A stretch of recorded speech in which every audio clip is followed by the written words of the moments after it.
I had the real pleasure to play a local course, which was a restricted course, certainly in a gated neighborhood, and it is a members only course. And it was actually two places you can go to eat there.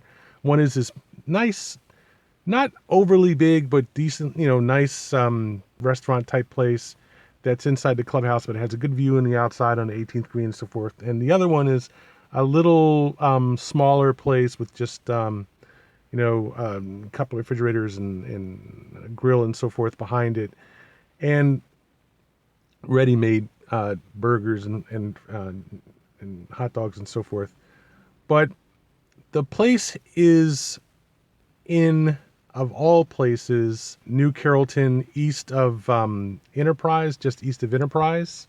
And as you now know by the title, it's called the golf course or the golf club at Woodmore. And let me just say, in summary, that it was an exceptional round, and due to circumstances that were definitely in my favor, I got to play the course twice. The first time we were the victim of a scheduling snafu when the course management and the league management didn't quite agree on what day we were supposed to play the tournament. So while a lot of the people in the league were out there a day early, according to the course, they were able to work it out, so we were able to play after 2:30 and go ahead and play for free for coming out there. And then we were allowed to come back and have our actual tournament the next day on Sunday. So it was a real bonus. Now, I'm just going to say that I was so impressed by the course the first day that, number one, I made sure to play it while I was there. I waited the 3 hours to actually play the course. From when we thought the tee time was, and all these publications and emails and so forth were set out, telling us the day and the time and everything.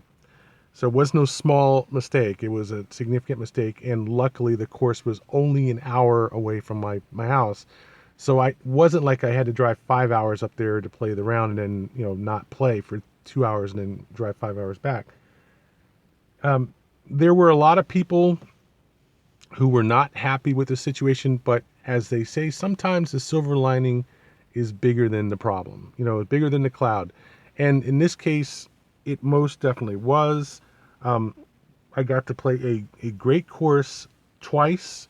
And one of the reasons why people didn't want to stay there didn't want to come back the next day to play the tournament was because the forecast was for rain on Sunday.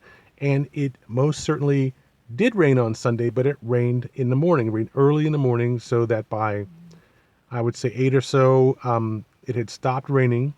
And the course was slightly damp when we actually went out for the tournament rounds at 12:30, and by 2 o'clock, the course was dry. So not only was it a good course, but the conditions got better and better throughout the day. And by 1 or 2 o'clock in the afternoon, the sun was out, the clouds were mostly gone, and it was a nice, beautiful, warm, early autumn day. Perfect weather to play golf, just a little bit warm, a little bit sweaty, a little bit humid, but basically a great course, beautiful light. And on top of that, of course, most of the people who were supposed to play in the tournament did not actually come back to play. And so there were only a handful of teams on the course, and I got to play the course by myself, all by myself. And this course is just a really nice course. It's not the best looking course I've ever played on. I'm sure that it doesn't just blow away some courses that I've played in Richmond, for instance. It's pretty hard to beat some of the better courses in Richmond, such as Spring Creek and some of these other courses down there. There are quite a few decent courses down in Richmond. There's quite a few. If you go south down to Virginia, and there's definitely some. If you go east in east of DC. But by the same token, they didn't have the whole kind of combination of things. Now, I wasn't really happy with all the road noise in different parts of the course. Route 50 runs just north of the course, so when you get to that part of the course, you can definitely hear a lot of truck traffic, and I mean tractor trailer traffic, high speed stuff coming off the highway. And then south of the course, there's whatever road it is that runs just north of 214 out to 301. It runs parallel, and while it's something of a low key road compared to 214, it's still enough noise, and the neighborhood roads definitely contribute enough noise where you're going to hear traffic. And certainly the neighborhood roads do run right by some of the holes and tee boxes of the course. So it's not like, for instance, number 4, you have to cross a road to get to the number 4 tee box. So it's not like at all it's a very quiet course. And sure enough, over the course of those 2 days, I did hear at least one guy racing his engine as he drove by the course, out of sight, but it's not out of mind. And there were the occasional houses where people were having parties in the backyard. Some guy had a guy playing a saxophone at some kind of party in his backyard, and you could hear that thing for 2 holes before I got to his house, and at least a hole afterwards. So, but that was only on one day, and the weddings that happened, Saturday and Sunday in the clubhouse while you're approaching the 18th green and trying to play what is a very tricky shot, and just all kinds of people standing up there watching you play and so forth. I mean, I'm not going to rate this course high on lack of distractions and a great playing environment. There's too many houses, too many big houses, too many houses in sight, and it just, you definitely know you're in a neighborhood, but it wasn't an obnoxious presence of houses. All the houses were a respectable distance away from the course, and while quite a few of them were very large houses, there's no question about it, none of them were really like looming, literally over the course. So it was less than ideal, but not too bad. And certainly the course itself was more than good enough to make up for these side issues. And I would think that anybody who plays that course and complains about the housing of the road noise, like I usually would, is really missing what was a gem of a course. Now, the course itself is one set of 18 holes, but it has what I would call a good ratio of fairway width to fairway length, and length from tee to green. It has significant verticality without being ridiculous, and it is tough enough around the greens without being obnoxiously tough, like say the club at Venitza was, which is just did everything they possibly could to make the greens as unplayable as possible, even though it compromised significantly on running fairways right behind a row of houses and things like that, just mundane crap. And I think this was a much better balance. It was just a nice course. Really nice course if you just stopped looking beyond the out of bounds markers, which were a respectable distance away from the fairway, and never really had any kind of overbearing tree presence on the course, but yet the holes were definitely a challenge. There's no doubt this course was a fairly consistent challenge from tee to green. And when we played on Saturday, the pins were just in brutal positions. I mean, really, really right on the edge of some serious peril, either on the edge of a lake or on the back of the green or right next to a pond or something. The next day, they were actually fairly mellow. So Sunday, I got to go back and play with fewer people on the course, not having to be constrained by playing in a team. I got to play the very back tees on a course that's 7,400 yards, and I just had as much fun as I wanted playing the course. I just couldn't complain about it at all. Now, having said that, it's really hard to talk more about this course because the fact that it does have some flaws and the fact that it is really kind of a decent looking course. It's an attractive looking course, but not something that you basically instantly signed up for membership for it. But it was still good enough that I actually considered asking them how much a membership was for that course. And I just really felt lucky to have the ability to play that course twice. And I would definitely say that one of the big benefits of playing in this particular league is that we do get a chance to go run around and play courses, many of which I have never played, probably would not have played otherwise, play in a league that has different branches in different cities. Of having spent quite a bit of time this past summer trying different driver combinations and quite a bit of time trying and testing different shafts and trying the different settings on the hosel and so forth, and going out to the range and getting familiar with all these clubs. If you were to look at Falls Road and look at this course, without a question, 90% of the people in the DC area would rather play this course than to play Falls Road. You'd have to be a diehard fan of Falls Road to choose Falls Road over this course. I would say there probably are not a whole lot of golf courses in the DC area that people would rather play than this course. It is one of the better, if not the best course between the Eastern Shore and probably Tennessee that I know of, if you go west to east. The problem is going north and south. I don't think it really can beat Primland. I mean, it's good. It's not bad, but I don't know if it would beat Primland. And there are some other courses in Virginia that I know of that are up there with this course. I've played quite a few rounds lately at Rock Harbor, which is probably the most difficult public course in the area.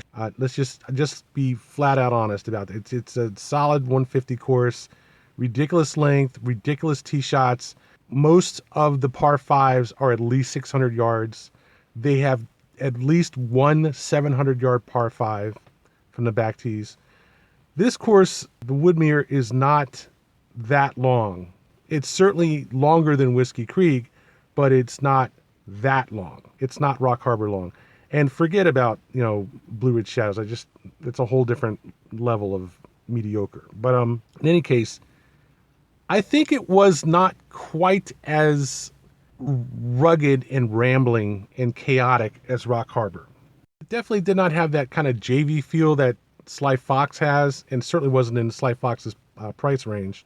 But also at the same time, it doesn't have that really, this is much more of a development than a golf course kind of feel that you get at Stonewall, while being at least easily at least as tough as Stonewall, and probably a much more interesting course than Stonewall. But it still doesn't quite have that real panache. That the landscaping wasn't quite as good as, say, Bewley Rock was the last time I played it, and it probably was at an even level with Whiskey Creek, but Whiskey Creek isn't really about landscaping. So it's a weird feeling that you get from the fact that it's a good course, but you expect more because it's a private course. And again, it was a letdown as a private course, but it was good as a course. And this is one of the problems that I keep seeing time and time again with private courses. They are encroached by the community. The longer they're there, the more houses there are around them, the more traffic noise there's around them, blah, blah, blah. It's just a downward spiral. And the other thing was, it just was okay in terms of the landscaping. There was really nothing special going on. It was just kind of okay, mundane. In a sense, like it was a nice looking four-door sedan, but still a four-door sedan. I think the course is a very solid course, and it's certainly respectable as absolutely respectable as a golf course, but it didn't overwhelm me. While it is technical, it's not as technical as Rocky Gap out in Cumberland. While it is a good, lay of course, okay, I would say that it might be a better course than Bewley Rock. It certainly is a more interesting course than Bewley Rock, but at the same time, it still had the housing that Bewley Rock has. It had more housing than Bewley Rock has. It certainly had more road noise than Bewley Rock has. If you look at it, it's surrounded by like a bunch of different types of courses, so many different courses that all have different strengths and weaknesses, but this course didn't really have any outstanding strengths compared to any of them. I mean, it just was good, but it didn't really cross the threshold in the great. Even if you compared it to Bethpage Black would just bully this course in terms of difficulty. There's no substitute for the rough and the waist and the narrow fairways and the length of Bethpage Black, not to mention the elevation changes and the fact that you have to walk the course. But at the same time, yes, you have a cart, you can ride around in fairly comfortable conditions.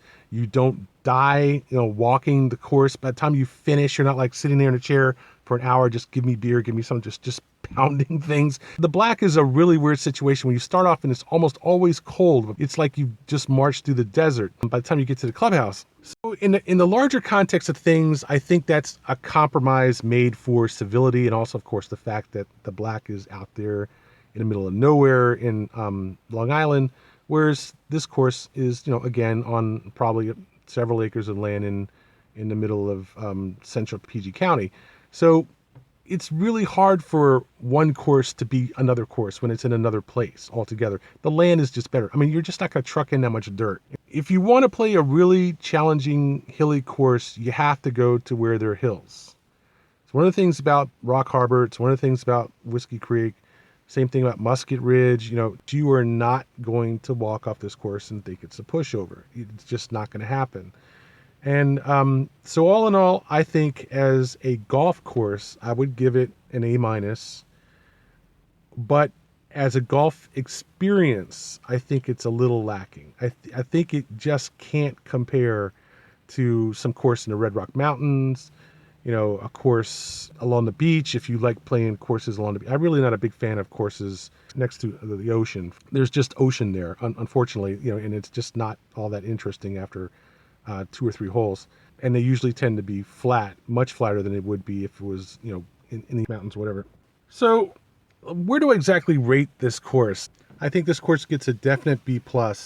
I just can't really see it as getting into A territory. It's a very good B-level course. I can think of several things about the course itself, just forgetting the environment, that would bring it back from being an A course.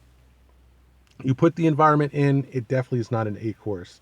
It's kind of like a good 6th player on a basketball team, on a good team that can go into the playoffs and maybe last a couple of rounds, but probably not get you into the championships.